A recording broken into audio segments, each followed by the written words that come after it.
Mini episode 1207 of the FDH Lounge is brought to you by Sportsology, delivering unconventional columns and webcasts about sports, TV, music, movies, and more. Follow them on the web at sportsology.com. The FDH Lounge. You'll want to schedule your life around it. A long time ago, on a gloomy, wet Cleveland spring night, two men stand alone amidst the late-night drizzle. Their voices echo across the vacant station parking lot as they debate the merits of the great American radio show that have been missing for far too long. On that night, an idea was born. That idea became the FDH Lounge.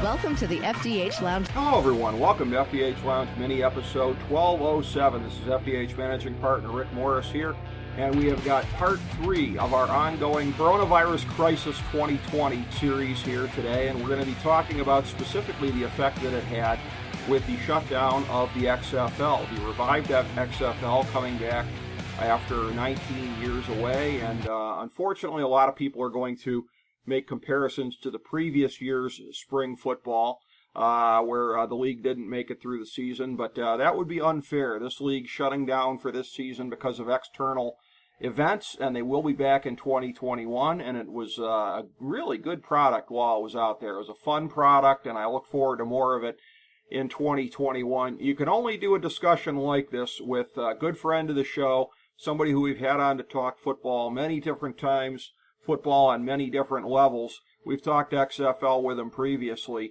He's not only covered the XFL in 2020, he covered it all the way back in 2001 and has covered all points of football in between. I could only be speaking of good friend of the show, Fran Stuchbury, who covers the XFL among other sports for OurSportsCentral. And pleasure to have him back on the show. Not under these conditions, of course. I hoped it would be a happier time when we had him on next, looking back on a successful full season. But, hey, Fran, we'll take the conversations where we can. It's a pleasure to have you back on. Thanks, Rick. I'm happy to be on the show. And like I said, it was a fun 5 weeks for me, going 2 road trips to Washington, D.C. and Dallas over a 3-week period, which was a lot of fun. Yeah, I was very happy for you getting to cover it. I was watching your travels and following your coverage as you were going along. And again, it was especially when you take the initial XFL into account. Few anywhere, and probably nobody in the media would count as being a bigger fan of the product than you. And you were expert on it in the 2020 version as well as 2001. And this is a thing where, in looking at it, I had said to you coming into the season that I was rooting for the Houston Roughnecks. I kind of latched onto them before the season started because I'm always a fan of guys that I think haven't quite gotten their due, who are really sort of overlooked by history. And to me, June Jones is one such guy. The fact that, again, he coached the Atlanta Falcons for a little bit in the 90s, but never really had another sniff of an NFL head coaching job. And was never really at major college programs as a head coach, SMU, Hawaii, et cetera, et cetera. So I wanted Coach Jones to get an XFL championship, and boy, they looked like they were well on their way. The only undefeated team when the season shut down. P.J. Walker at quarterback. I didn't know much about him, but very quickly learned the story of him being Andrew Luck's understudy, Andrew Luck recommending him to his father, getting him into the league. Now it's come full circle of where P.J. Walker has used this as a stepping stone to get back into the NFL. But let's start, I guess, with the Houston Roughnecks, the presumptive, I guess, champions. If you were to say 5 weeks in, the team most likely to do it, nobody beat them for what it's worth during the course of the year. An unbelievable run for them and a lot that they can be very proud of. And P.J. Walker was exciting with the high-power lunches off the defense. Effective, but did a break. Several games where we're getting close to the time and win the game. That's creating turnovers and seal victories somewhere.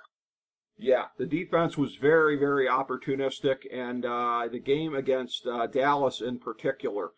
Dallas really struggled with turnovers during the course of the year, and never more so than in that Battle of Texas with the Roughnecks. And a very, very exciting product. Let's stay on P.J. Walker for just a second here. You and I were talking about this off air.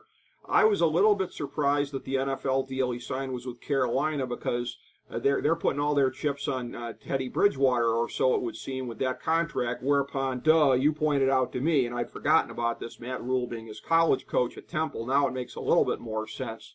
I still thought that he might have looked for a situation where it could have been a little bit more open. Chicago is no longer such a situation because it's going to be Nick Foles in there pushing Mitch Trubisky. There's not a whole lot of situations out there right now where there's not a firm incumbent, but Carolina is not a situation where you would think he's going to have a great opportunity to start. But the pre-existing connection with Matt Rule, and again, with what he has done, with what Teddy Bridgewater has done, which is be solid, but I don't know necessarily sensational since coming back. Do you think the door is going to be open for him to have a bigger role in Carolina potentially? It's a possibility.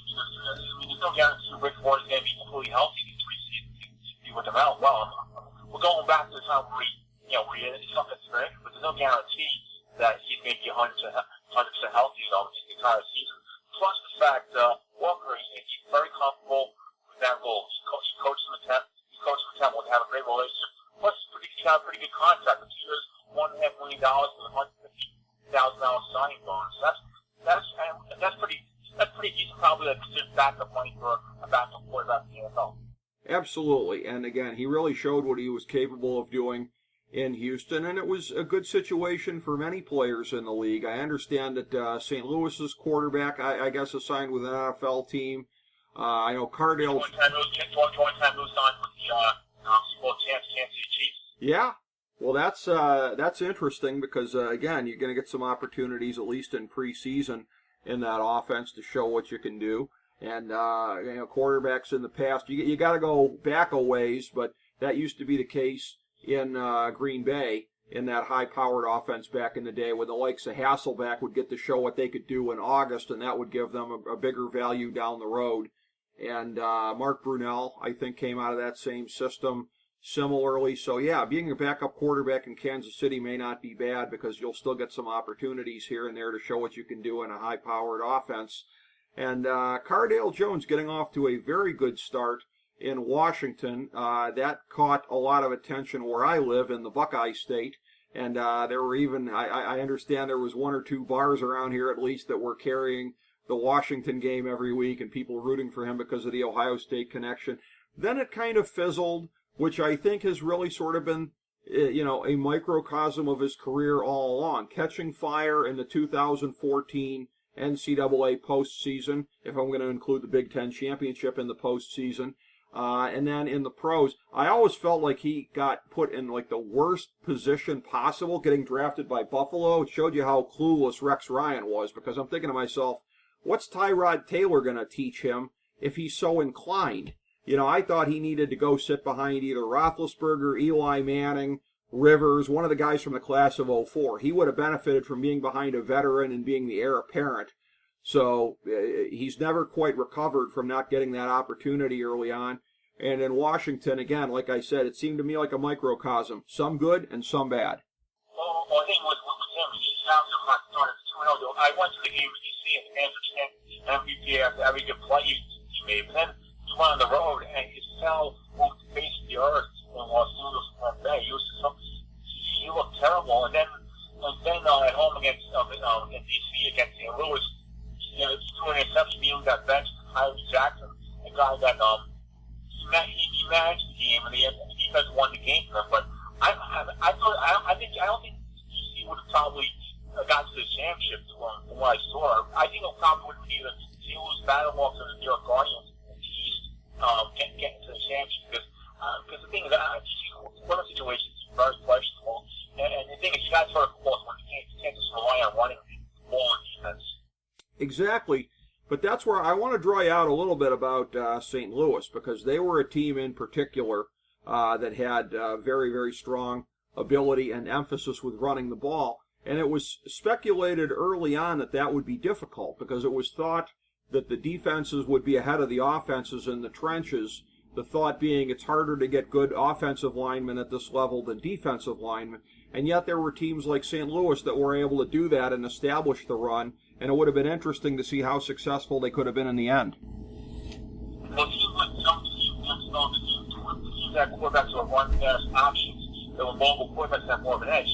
Peter Walker was mobile. Jordan Taylor was mobile in St. Louis. And St. Louis, in Seattle, B.J. Daniels started became mobile. He should start when the season started, but it seems like the more mobile quarterbacks seem to have more advantage in the XFL. I think so, clearly, and that's where, again, the ability to move of P.J. Walker was definitely a big part of his success. The fact that he was pretty much a full spectrum quarterback as far as his ability to deliver. In terms of, from a business sense with the XFL, we knew that it was going to have deep pocket backing, and that's why it's coming back for another year, notwithstanding quitting early. And again, I'm not always the biggest fan of things done by Vince McMahon, but I guess the players are getting paid all the way through the season, so props to him for that. And in terms of how it was going here, there was a fall off of ratings, obviously, from week 1 and week 2. You get that a lot. It didn't seem to me that it was necessarily all that steep. It seemed like it was holding up pretty good as it went along. Did you get the sense from seeing how it was reported out there in the sports media that it was doing a little bit better perhaps than anticipated? I think it was doing better than anticipated, plus the fact that you'll get higher ratings to MLS and some other sports that's going on at that time. Except for the NBA that was beating them, they were getting better ratings than the NHL. They were getting better ratings. And the thing was, the goal for the XFL is 3 years from now, when the team fills up to the paying team contract, that's what it's all about. Paying team contract so they can, make money, money will generate revenue in the XFL. I would think one of the keys to that would be expansion, because in looking at it here, and this is something that I told people as I was seeing it, I was telling my friends this and they were just flabbergasted, and I'm sure you saw this as well. With the exception of the LA Lakers, other teams in the same market as the XFL teams were getting dominated in the ratings, right down to, and I can't even believe I'm saying this, the St. Louis Blues, the defending Stanley Cup champions, the whole city singing Gloria last summer. The Blues were getting dominated in the ratings by the St. Louis XFL team. The hunger for football in this country is unquenchable. And again, so the strength of it started in the local market level, although I will say this, Cleveland does not have an XFL team, but there were a lot of people out there like myself that were watching. Cleveland was one of the strongest local markets as well. So you would think if they're able to put teams in more of these cities out there, build up in particular the ratings on a local level, yeah, they ought to be able to get a paying national contract, Fran. I see nothing stopping them at this point. I agree with that. As far as expansion is concerned, that's what people have been talking about on social media the entire season. Everybody wants to get in their market. Everybody wants to expand. Obviously, if they had a full season, it would be a better situation to judge. But right now, if they can expand, it's not going to happen until it's over summer. They're not going to say anything until this coronavirus epidemic gets cleared out. Absolutely, yeah. No decisions will be made now, but down the road, when they're able to get a clearer business sense of what's happening, I think you will probably see that. It will be interesting as well to see, because I had speculated about this, one of the strengths of this league was on the sidelines and some of the coaching acumen that was out there, not just June Jones for Houston, but a number of players or coaches with former NFL experience. You got Jim Zorn. You've got from the collegiate level one of the all-time greats, Bob Stoops in Dallas. And I was wondering all along how many people might follow him into this, because again, Stoops, there were people that were very cynical when he started doing this, and they thought, oh, this is going to be his stepping stone back into college. People forgetting that he walked away because of not health concerns, but potential health concerns. Males had died early in his family. He didn't want to be another one that did. My sense all along was he viewed this as an in-between. I can scratch the competitive itch, but there's no way that Dallas winning or losing in the XFL is going to consume him the way that Oklahoma winning or losing would, or the Dallas Cowboys job if he had it, or anything like that. In other words, if you don't want the full-time stress of coaching and everything that goes with it anymore, a way to have your cake and eat it too. I wonder how many other people are going to see it that way, and whether maybe we get a Jim Trussell on the sidelines, or somebody, maybe even an Urban Meyer at some point. You know, maybe it's a good in-between giving up the game altogether and getting into a stressful situation you think would be bad for your health. well, probably Steve Spurrier will be on that bucket list. Yes. For a team in Orlando. Yes. If they ever decide to put a team in Orlando, Steve Spurrier and a heartbeat to that with the AEF Orlando Apollos, I can see him definitely being one of those guys to get back into more coaching. Absolutely, yeah. There's any number of coaches out there that could see it as a possibility. And again, I'm glad that it was out there for the likes of June Jones to go out there and really show what he could do. And I'm sad that the season didn't end the way that it was supposed to, going all the way through with a championship game. It would have been on Houston's turf, which was refurbished by Vince McMahon in preparation for that championship game that they were to host. And the odds being very, very strong that Houston would have been playing in the game and maybe even potentially winning it. But again, it fell prey to, as you mentioned briefly there before, and the reason that we're including this as part of our series, Coronavirus Crisis 2020 here on the show, is that, again, it is but one business victim along with a long line of others in American life right now to the crisis that is consuming us currently. And it's a thing where it's, again, affecting all of us. Most of us, coast to coast, are in some type of situation where, if not complete lockdown, then close to it is warranted, if not commanded by the authorities. I know you sitting in the Triangle area there in North Carolina, as you alluded to off air, the North Carolina State athletic facility there where you work, you are employed by it as well, not having crowds come into the athletic facility these days. So, these are obviously very, very stressful times for all of us. Yeah, this is definitely all right. I was so thankful I was able to go to Dallas for health workers. Dallas, I did a tour at the Cowboys Stadium. French football fans, but if you ever been to Dallas, that's an absolute loss. It was a little worse getting all behind the scenes, being in the locker room of Cowboy players, and the cheerleaders locker room. Just all behind the scenes of the Cowboy Stadium, and I got some great photos. That was such a great experience. And when I was at the stadium, it was just to get a press pass for the first of covering a game the first time. That's nice ballpark that they converted from baseball to football. So it was a bad seat in the house. It was definitely a great experience going to Dallas that weekend. Absolutely, and between your road trip to D.C., I mean, these were things that you planned all along, and it just so happened that they fell into the first half of the season. But, I mean, now more than ever, you being the big XFL enthusiast that you are, 2 of the 5 weeks you ended up traveling to games. I mean, I would say, I feel badly for you because I don't know anybody that's missing the XFL more than you. But it can honestly be said, Fran, you packed as much into those 5 weeks as anybody could. But I was drained, and I was so far behind all my TV shows on my DVR. I was so far behind, I was so busy while traveling. I was doing players of the OurSportsCentral. I was doing my inside the XFL con, which I did back in 2000 to OurSportsCentral. It was a lot of fun. I did players of the week. I was doing two radio shows, Guardian Game Day plus the XFL Today. It was a blur those first 5 weeks. Absolute blur.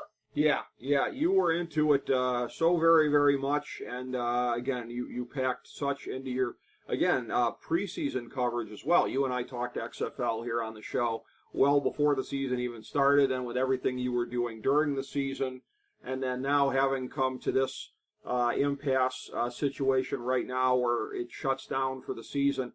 And again, all we can say is that hopefully this does not affect it adversely going forward. I think there's no reason to expect right now that it will. I mean, barring the complete financial collapse of society, which is something, God forbid we make it to that point, and obviously that's going to bring down everything, not just sports if it comes to that. But short of that possibility that still remains on the distant horizon at this point, there's no reason to think that it won't be back next year. If the economic climate is even halfway favorable, that it will gain on the foothold that it had this year, and you would think that it would be poised to come back strong.